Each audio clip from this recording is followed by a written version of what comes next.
ہم نے عرض کیا کہ یہ جتنے بھی شعبے ہیں یہ سارے شعبے خدمت کے لیے ہیں.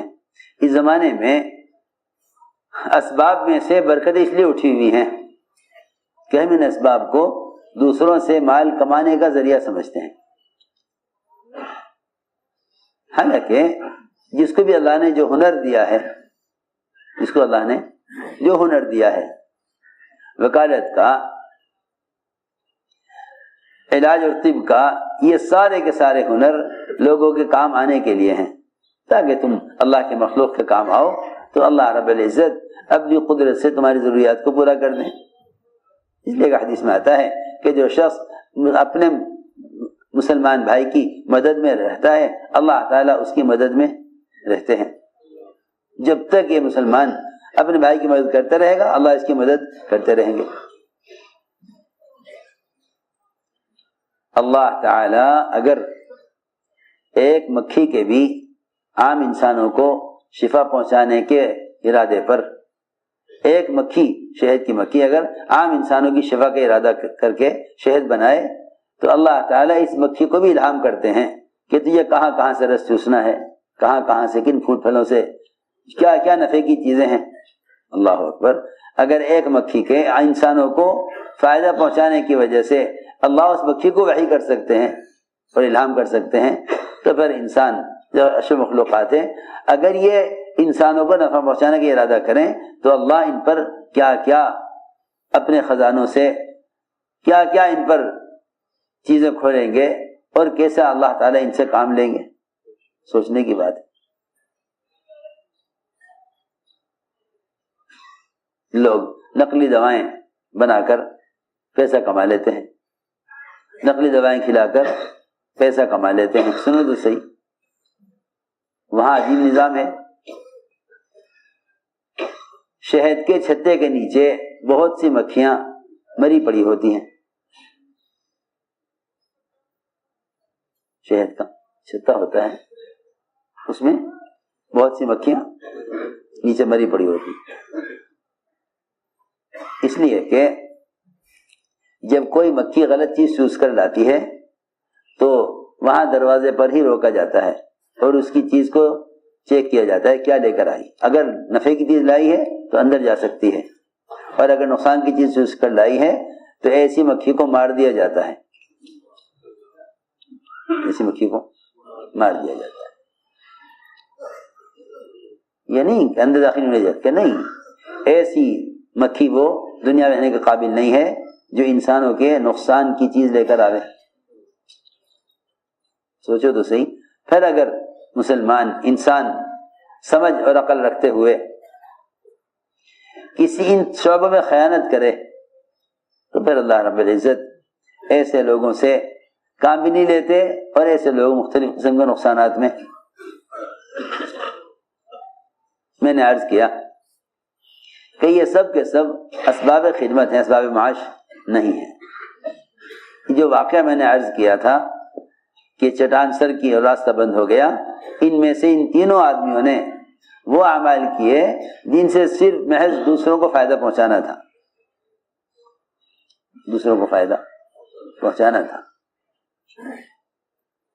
ایک نے اللہ کے سامنے عمل پیش کیا کہ اے اللہ میری چچا کی لڑکی، ایک نے تو یعنی معاشرے میں احسان کیا، چچا کی لڑکی سے محبت، اس کے ساتھ خلوت چاہے، وہ تیار نہ ہو، پھر اس پر تنگی قحط سالی آئی، وہ محتاج ہو کر مال مانگنے کے لیے آئی. میں نے کہا کہ دیکھ تجھے اتنا مال دوں گا، شرط یہ ہے کہ مجھے اپنے ساتھ تنہائی کا موقع دے دیں.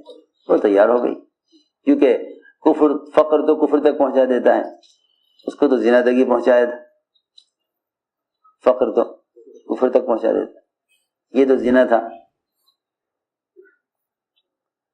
وہ تیار ہو گئی، کہتے اے اللہ میں جب اس کی ٹانگوں کے درمیان بیٹھ گیا برے ارادے سے، محض میں نے تیرے خوف سے یہ کام نہیں کیا، اور اس کو میں نے جو مال دینا طے کیا تھا وہ اس کو دے دیا کہ لے جا تو 300 اشرفیاں، میں یہ کام نہیں کروں. اس نے کہا جب آپ کی خواہش پوری نہیں ہوئی اور آپ جو چاہتے تھے آپ نے نہیں کیا تو یہ مال کیوں دے رہے؟ کہ نہیں، مال تو لے جا، مگر یہ کام نہیں کروں گا۔ اللہ اکبر۔ زنا جس کا کرنا حرام ہے، اگر اس کو چھوڑنے پر چٹان ہٹ سکتی ہے تو نماز جو اللہ تعالیٰ کو محبوب اللہ کے نبی کے آگے کی ٹھنڈک ہے، اس نماز کی قوت کیا ہوگی؟ یہاں تو ایک چٹان کے ہٹانے کی بات سمجھتے تھے۔ حضور اکرم صلی اللہ علیہ وسلم کے انگلی کے اشارے سے چاند کے 2 ٹکڑے ہوئے۔ جب آپ کے نماز سے باہر کے اشارے میں اتنی قوت ہے تو جو اشارہ انگلی سے تشہد میں تحیات میں ہو رہا اس میں کتنی قوت ہوگی؟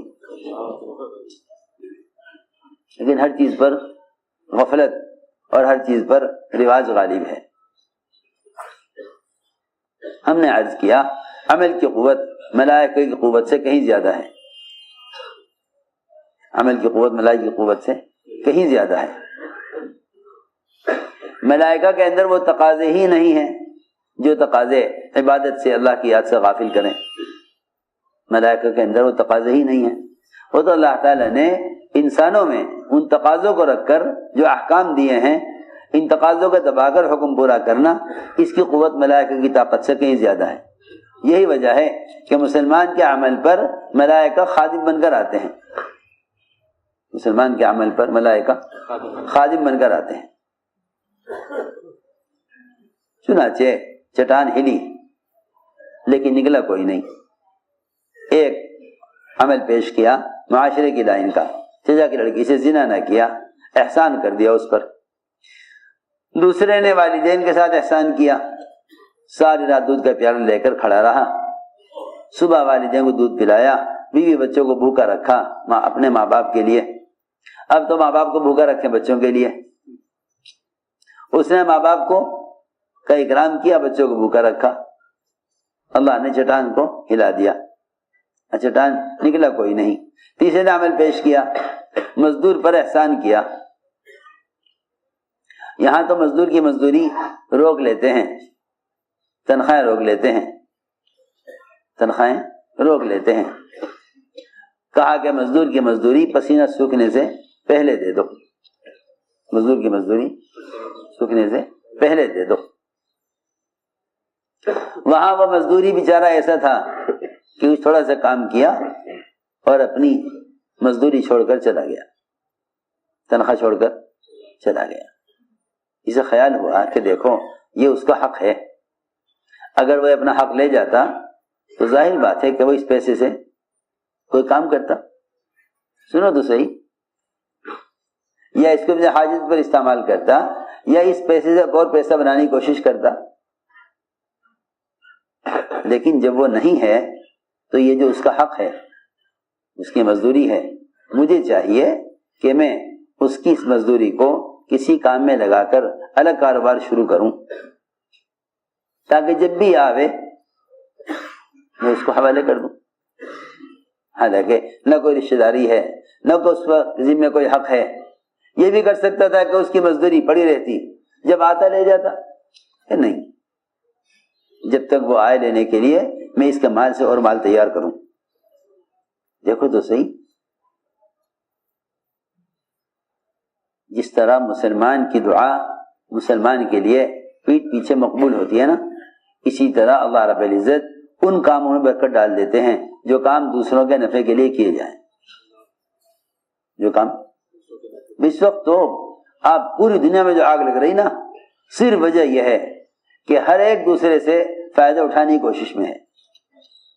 لوٹ کھسوٹ اور خیانت ظلم صرف اس لیے ہے کہ ہر ایک دوسرے سے فائدہ اٹھانا چاہتا ہے۔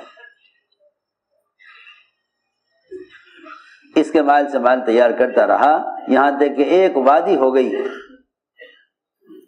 بکریوں کی۔ وہ آیا ایک مدت کے بعد، مجھے پہچانتے ہو؟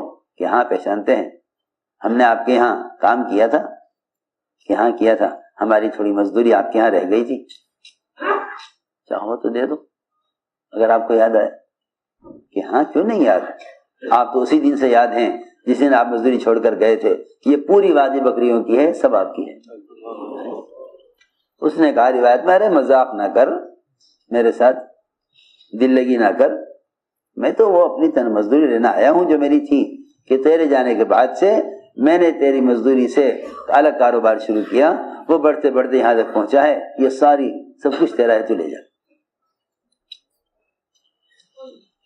اے اللہ، میں نے یہ احسان مزدور پر کیا ہے، میرا تو اس میں کوئی فائدہ نہیں تھا، دوسرے کے نفع کے لیے کیا ہے، تو چٹان ہٹا دے۔ روایت میں ہے چٹان ہٹ گئی، یہ نکل گئے۔ میں نے عرض کرنے کا مقصد یہ تھا کہ تم اللہ تعالی کی مشیت کو اسباب میں تلاش مت کرو، اسباب میں تلاش مت کرو، اللہ کی مشیت کو اس کے احکام میں تلاش کرو، اس کی مشیت کو، کہ اللہ رب العزت ہمارے لیے خیر کب چاہیں گے، اس کی مشیت کو اس کے احکام میں تلاش کرو، اس کی مشیت کو اس کے احکام میں تلاش کرو، اسباب میں نہیں۔ یہ عمل کی قوت دکھلائی کہ اللہ نے چٹان کو اپنے حکم سے ہٹا دیا، چٹان کو اللہ نے اپنے حکم سے ہٹایا۔ بس مقصد اصل یہ عرض کرنے کا ہے، اصل مقصد عرض کرنے کا یہ ہے کہ اعمال کو اسباب پر مقدم کرو، اعمال کو اسباب پر مقدم کرو، تاکہ قدرت ساتھ ہو جائے، تاکہ قدرت ساتھ ہو جائے۔ اس لیے عمل کو اللہ کے یہاں مقدم بھی کرو اور عمل کو قابل قبول بھی بناؤ، اس لیے کہ جو اعمال قابل قبول نہیں ہیں وہ اعمال دعاؤں کی قبولیت میں رکاوٹ بن جاتے ہیں۔ جو اعمال قابل قبول نہیں ہیں وہ اعمال دعا کی قبولیت میں، ہاں دیکھو لوگ کہتے ہیں کہ میں نے تو بہت دعا کی مگر دعا قبول نہیں ہوئی، کہ تو کیسی عجیب بات ہے کہ اللہ تعالیٰ تو اس امت کو دعا کے بارے میں نبیوں والا مقام دیے ہوئے ہیں، اس امت کو دعا کے بارے میں نبیوں والا مقام۔ ارے سنو تو صحیح، اللہ اس امت کو دعا کے بارے میں نبیوں والا مقام، ادعونی استجب لکم، یہ مقام نبیوں کا تھا، یہ مقام نبیوں کا تھا، ادعونی استجب لکم، مجھ سے مانگو میں تمہاری حاجت پوری کروں گا، مجھ سے مانگو میں دوں گا، مجھ سے مانگو میں دوں گا، ادعونی استجب لکم، مجھ سے مانگو میں دوں گا۔ اس لیے پچھلے انبیاء علیہ السلام اس میں قوم نبی سے کہتی تھی، نبی اللہ سے کہتے تھے،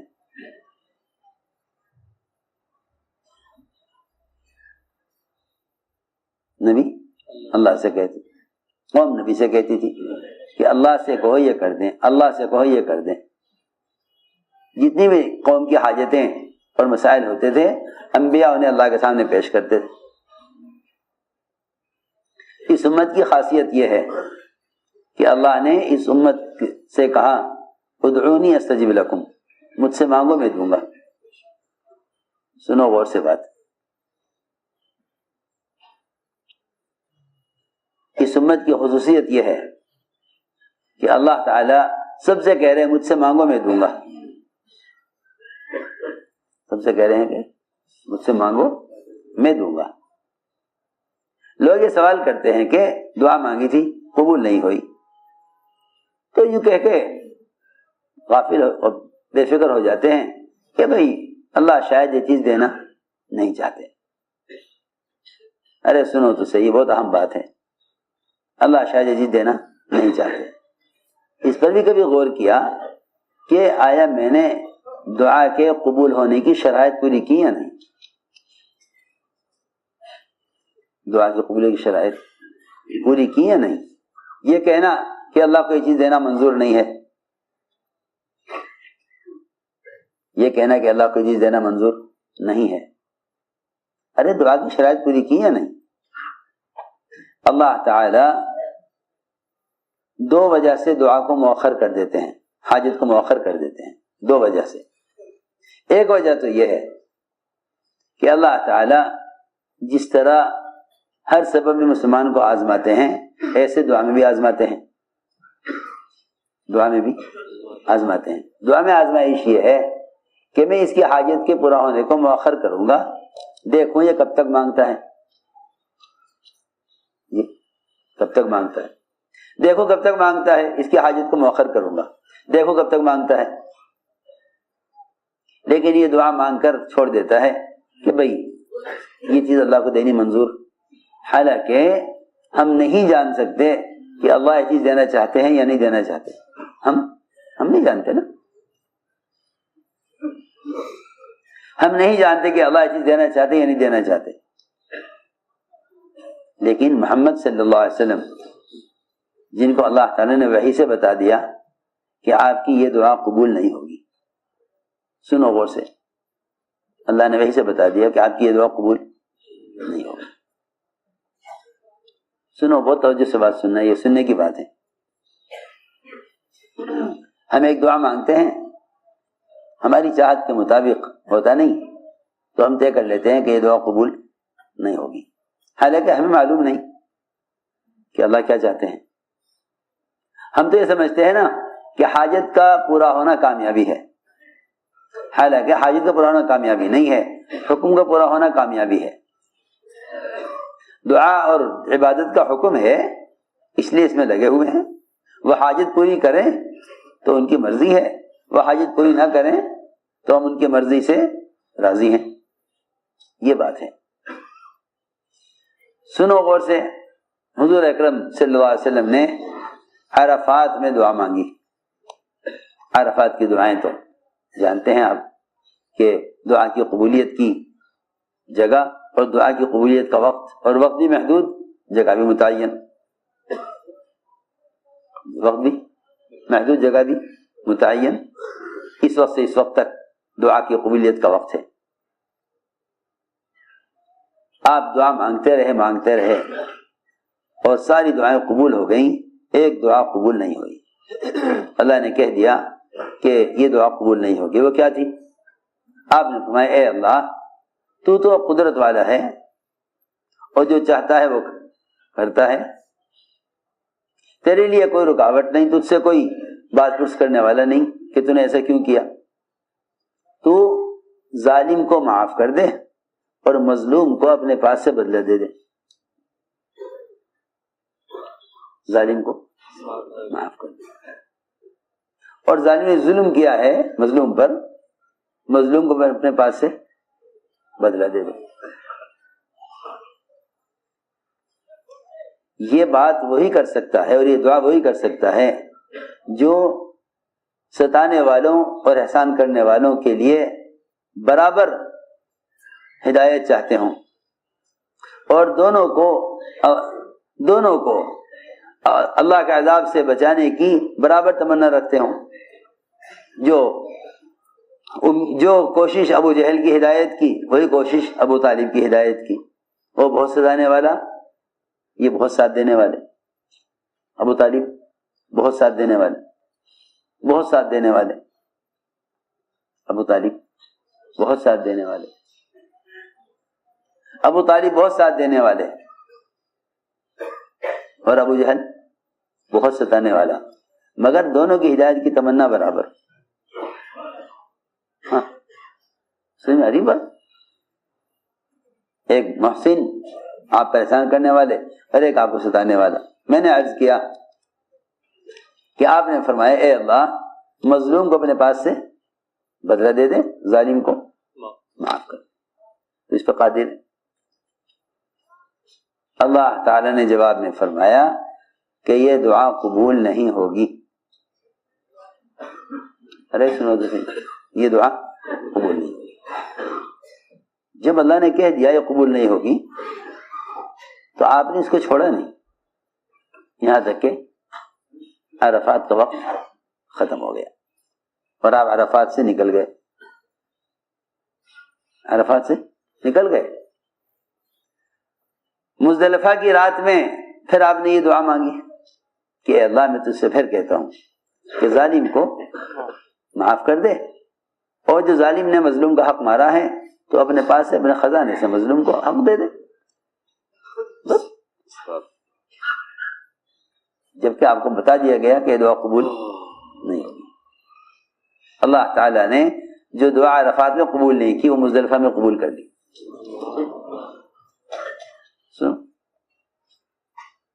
ہمارا حال یہ ہے، ایک نماز کے بعد دعا مانگیں گے، اگلی نماز تک ہو گئی حاجت پوری تو ٹھیک ہے ورنہ چھوڑ دیں گے. جی ہاں.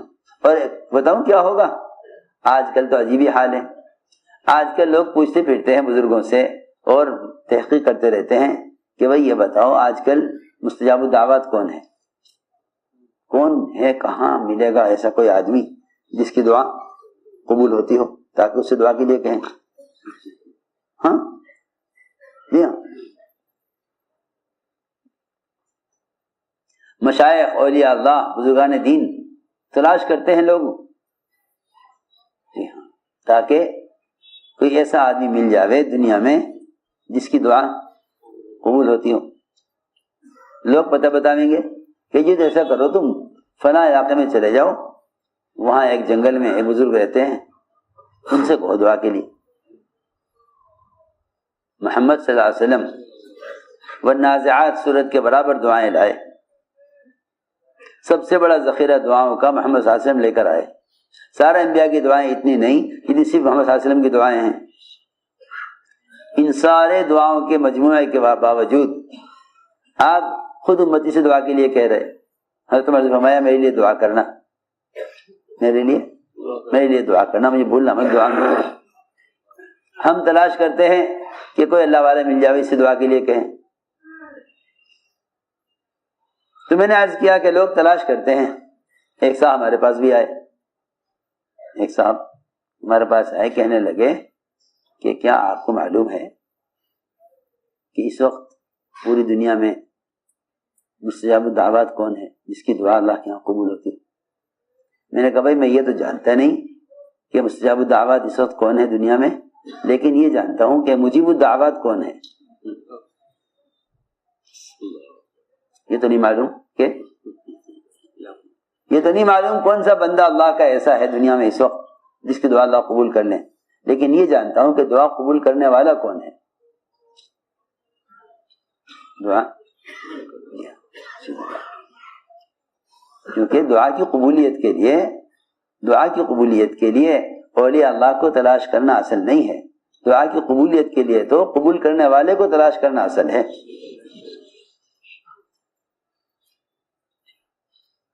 لوگ دعا کی قبولیت کے لیے کیوں تلاش کرتے ہیں؟ جی ہاں. اولیاء اللہ کو کسی بزرگ کی کرامت ظاہر ہو جائے گی نا، اگر کسی بزرگ کی کرامت ظاہر ہو جائے گی نا تو لوگوں کے بھیڑ کی بھیڑ دوڑ پڑے گی ان کی طرف اپنی حاجت کو پورا کرانے کے لیے. اللہ اکبر. سوچو تو صحیح، اللہ نے اس بزرگ کے جس عمل پر کرامت ظاہر کر دی ہے نا، اللہ نے وہ اعمال سارے مسلمانوں کو دیے ہوئے ہیں. پھر کیوں لوگ بزرگوں کی دعاؤں کی طرف اپنے عمل سے بڑھ کر دوسرے کے عمل سے امید کیوں کرتے ہیں؟ لوگ کرامات اولیاء کی وجہ سے، لوگ کرامات اولیاء کو دیکھ کر یہ سمجھ بیٹھے کہ اس ولی کی کرامت سے میرا کام ہو جائے گا. حالانکہ ولی کی کرامت کا مطلب یہ ہے کہ اللہ رب العزت نے اس ولی کے عمل پر اس کا اکرام کیا ہے. تم عمل کرو گے اللہ تمہارے بھی اکرام کریں گے. کرامت اولیاء ہے کیا؟ ان اکرمکم عند اللہ اتقاکم، کہ تمہیں اللہ کے نزدیک سب سے زیادہ قابل اکرام وہ شخص ہے جو اللہ سے سب سے زیادہ ڈرنے والا ہے. بس سیدھی بات. لوگ کرامات اولیاء کو سمجھتے ہیں کہ اولیاء کی کرامتیں عام لوگوں کی ضروریات کو پورا کرنے کے لیے ہیں. حالانکہ اللہ ولی کی کرامت جو ظاہر کرتے ہیں ولی کے تعارف کے لیے نہیں. نہ تو کرامات ولی کے ولی ہونے کے ثبوت کے لیے ہیں، نہ ولی کی کرامات لوگوں کی ضروریات کے پورا ہونے کے لیے ہیں. ولی کی کرامت خبر کیوں ظاہر ہوتی ہے؟ ولی کی کرامت اس لیے ظاہر ہوتی ہے تاکہ دیکھنے والے سمجھ لیں کہ اگر ہم اس کی طرح عمل کریں گے تو اللہ ہمارے ساتھ بھی یہ کریں گے. جی ہاں. تو لوگ بیچارے تمنا کرنے لگتے ہیں کاش ہم بھی ایسے ہو جاتے. اور بھائی ہم تو اس قابل ہیں نہیں, ہم تو اس قابل ہیں نہیں. چلو اور یہ اللہ سے دعا کے لیے کہیں. میں آپ سے یقینی طور پر عرض کر سکتا ہوں کہ جو آدمی اپنے عمل سے مایوس ہو جائے وہ دوسرے کے عمل سے فائدہ نہیں اٹھا سکتا. اس زمانے میں مسلمانوں کو جو امید ہے وہ عمل کرنے والوں کے عمل سے امید ہے, عمل کرنے والوں کے عمل سے امید ہے. اس لیے خود دعا کی قبولیت کا اسباب اختیار نہیں کرتے, اللہ والے سے دعا کے لیے کہتے رہتے ہیں. کچھ دن اس سے کہیں گے, کام نہیں ہوا تو اس سے کہیں گے, اس سے بھی کام نہیں ہوا تو پوچھیں گے بھائی یہاں تو کوئی ایسا آدمی ملتا نہیں, وہ تو ہمارے حضرت تھے چلے گئے دنیا سے, ان سے ہم کہہ دیا کرتے تھے, وہ اللہ سے کہہ کے کام کرا دیا کرتے تھے, اب تو کوئی ایسا نظر ہی نہیں آ رہا اللہ والا جس سے موت کا مسئلہ حل کرا لیں. کیسی عجیب بات ہے. سماتے تھے دوسرے کے عمل سے کامیابی کی امید کرنا یہ ایسا ہے جیسا ایسی گاڑی جس کی بتیاں خراب ہیں وہ ایسی گاڑی کے پیچھے دوڑے جس کی بتیاں ٹھیک ہیں, کیونکہ ہر گاڑی اپنی بتی کی روشنی میں چلتی ہے. یسعی نورہم بین ایدیہم, نورہم یسعی بین ایدیہم, قرآن میں دونوں طرح فرمایا. نور کہاں دوڑتا ہے؟ عمل کرنے والے کے آگے. نور آگے ہوتا ہے, اس نور کی روشنی میں آدمی آگے بڑھتا ہے. یسعی نورہم بین ایدیہم. ہر گاڑی کی لائٹیں کہاں ہوتی ہیں بھائی؟ آگے پیچھے؟ آگے ہوتی ہیں. جی ہاں, ہر گاڑی کی روشنی آگے ہوتی ہے نا, ہر گاڑی کی روشنی آگے ہوتی ہے. جتنی چاہے تیز دوڑ لے یہ اندھیرے میں نہیں جا سکتی, اس لیے کہ روشنی اس سے آگے آگے چل رہی ہے. تو جو جن کے پاس اپنی بتی نہیں ہوتی, اپنا عمل کا نور نہیں ہے, وہ ایسی گاڑی والے ہیں جو روشنی والی گاڑی کے پیچھے چلیں. وہ تو تیز چل کر کسی موڑ پر مڑ جاوے گی, یہاں اندھیرا ہو جائے گا, کب تک پیچھا کرو گے؟ یہی وجہ ہے کہ منافقین یہ کہیں گے ایمان والوں سے انظرونا نقتبس من نورکم, ارے ذرا آہستہ چلو, ذرا آہستہ چلو, ہمارا خیال کرو, ہم تمہاری روشنی میں چل رہے ہیں, ہم تمہاری روشنی میں چل رہے ہیں, آہستہ چلو ذرا, ہم بھی آپ کے پیچھے چل رہے ہیں, لیکن ہمارے پاس تو روشنی اعمال ہے نہیں. ہم چاہتے ہیں دوسرے کے عمل سے کچھ روشنی مل جاوے. جی نا, یہ تو اصولی بات ہے کہ ہر گاڑی اپنی بتی کی روشنی میں دوڑتی ہے. اس لیے اللہ نے قرآن میں ایسا نقشہ کھینچا اس کا, انظرونا نقتبس من نورکم قیل ارجعوا وراءکم فالتمسوا نورا. لو جی, جنہیں آگے روشنی نظر نہیں آ رہی انہیں پیچھے کہاں نظر آ رہی روشنی؟ جی ہاں, اللہ فرمایا ارجعوا وراءکم فالتمسوا نورا, جاؤ پیچھے لوٹ کر جاؤ, وہاں جا کر روشنی تلاش کرو.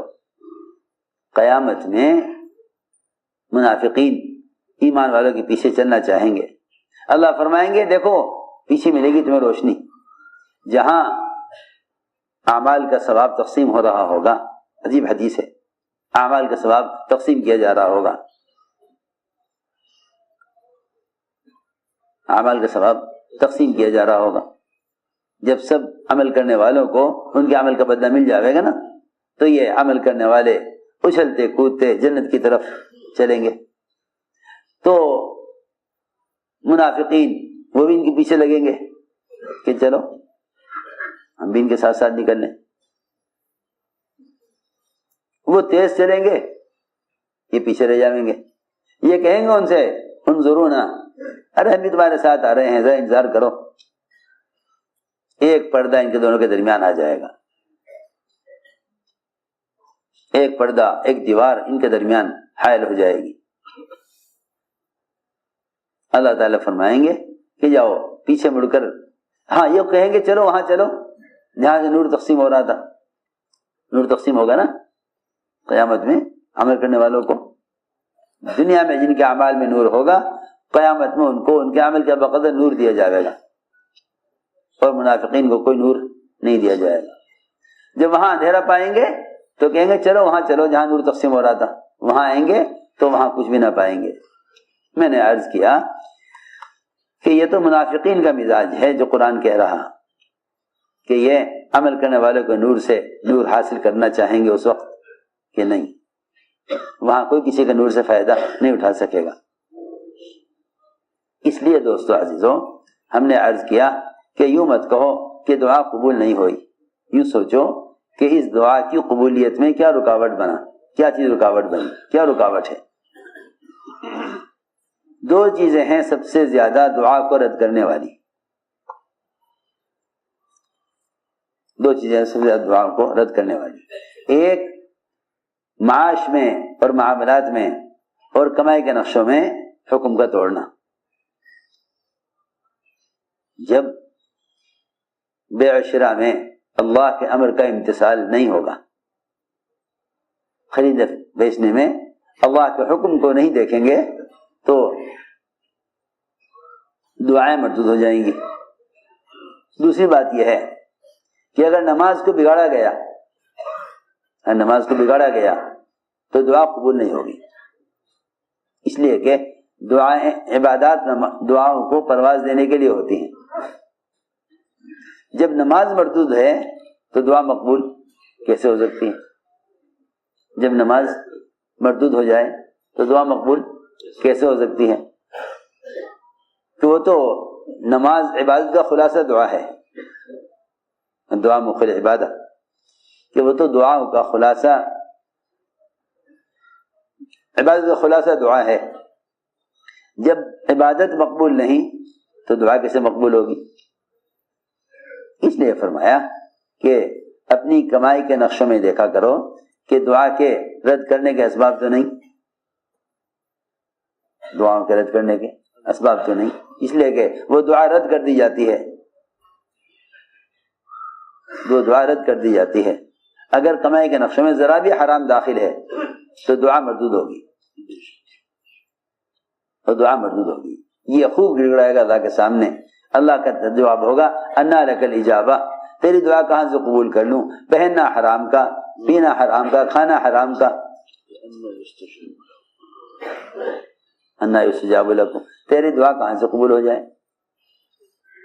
اس لیے میرے دوستو عزیزوں، بات یہ ہے کہ دعاؤں کو قبول کرانے کے لیے سب سے پہلے معاملات کو حکم پر لاؤ۔ لوگ سمجھتے ہیں دعا کا تعلق تو صرف نماز سے ہے، حالانکہ دعا کا تعلق جتنا نماز سے ہے اتنا ہی دعا کی قبول کا تعلق معاش سے ہے۔ جتنا تعلق دعا کی قبولیت کا نماز سے ہے اتنا ہی معاش سے ہے، جتنا تعلق دعا کی قبولیت کا نماز سے ہے اتنا ہی تعلق معاش سے ہے۔ یہ ہو ہی نہیں سکتا، ممکن ہی نہیں ہے کہ آپ کمائی کے نقشے میں حکم توڑ دیں اور نماز کے ذریعے کامیابی لے لیں، ہو ہی نہیں سکتا۔ ایسی آسان بات ہے، اگر معاش میں حکم توڑا ہے تو نماز سے کامیابی نہیں ملے گی، یقینی بات ہے۔ اگر معاش میں حکم توڑا ہے تو نماز سے کامیابی نہیں ملے گی، اس لیے کہ نماز کے بعد کی دعا جب مقبول ہوگی جب نماز مقبول ہو، جب نماز، تین چیزیں اللہ نے جوڑی ہیں دعا کی قبولیت کے لیے۔ میری بات توجہ سننا، دعا کا درجہ آخر میں رکھا ہے، دعا کا درجہ بہت اہم بات ہے، دعا کا درجہ آخر میں رکھا ہے، دعا کا درجہ آخر میں رکھا ہے۔ تین چیزیں ایک ساتھ ہیں، دعوت، عبادت اور دعا۔ اللہ نے قرآن کی تین لفظوں میں ان تینوں کو پرو دیا، تینوں کو جمع کر دیا۔ اذا فرغت فانصب وإلى ربك فارغب، اذا فرغت فانصب وإلى ربك فارغب۔ کسی ایسی آسان بات ہے، لیکن لوگ پہلی دو شرطوں کو چھوڑ کر اخیر کی شرط کو پورا کرنا چاہتے ہیں، ہو ہی نہیں سکتا۔ سوچو تو صحیح، پہلی دو شرطیں چھوڑ کر آخر کی شرط کو پورا کرنا چاہتے ہیں، پہلی دو شرطوں کو چھوڑ کر آخر کی شرط پوری کرنا چاہتے ہیں۔ اللہ تعالی نے فرمایا اذا فرغت فانصب، جب آپ دعوت دے کر فارغ ہوں، جب آپ لوگوں کو دعوت دے کر فارغ ہوں تو اس کے بعد عبادت میں لگیں۔